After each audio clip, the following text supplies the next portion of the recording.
On this episode of BOBscaping, we're going to trim a couple evergreens, beginning with this cute little blue spruce we recently added to the yard.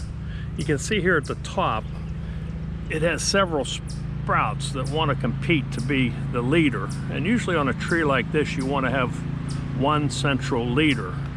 So what I'm going to do is pick this as the one to leave the tallest and shorten the rest of these. It's not critical where you cut them. You just take maybe half of them off like that. Okay, so that makes that more the dominant leader. And then you could also shape some of these side ones if you wanted to. I think for now we'll just leave those. Okay. Here's a Norway spruce in another part of the yard. And here you can see too, we have one shoot that's trying to become the leader. So we'll just shorten that up. And then this is the time of year when you can cut off your longer side sprouts, which I've already done on this tree, to begin to give it some shape. Here's one that's still a little longer, so it's not that precise. Just, you know, shorten the tip up a little bit, and that starts to give you that Christmas tree shape. Timing wise, this white pine is probably the most important of all the ones we're trimming, because while those spruce that we just trimmed can really be done almost any time of the year, these should be done once the candles have elongated. This is a candle, these are candles.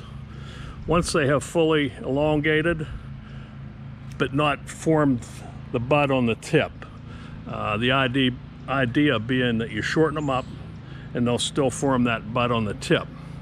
So let's see, again we have to pick our leader. So I think we'll go with this sprout here instead of this one.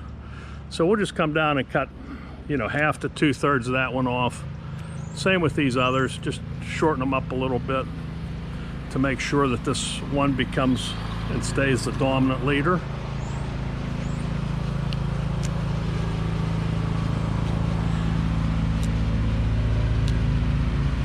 Yeah, it's nothing real precise. In fact, some of the Christmas tree farms actually use machetes to do this.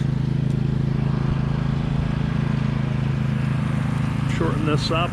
That one's already been cut. You're just trying to get a Christmas tree shape is what you're after. This is pretty sticky stuff, so what you can do is, after you're done, you can clean your tools with isopropyl rubbing alcohol, which is also a good thing to use if you need to sterilize your tools. Say you've been trimming a tree that is diseased, or you suspect of being diseased.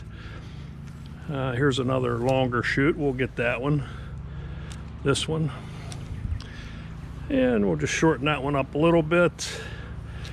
This helps the pine to be fuller, more bushy, because as you can see, this distance in between this whorl of branches and this whorl of branches, you can see how long that is. At one time that was a candle, just like this is. So if you cut off half to 2/3, you'll help to thicken them up, make them more bushy, more Christmas tree like.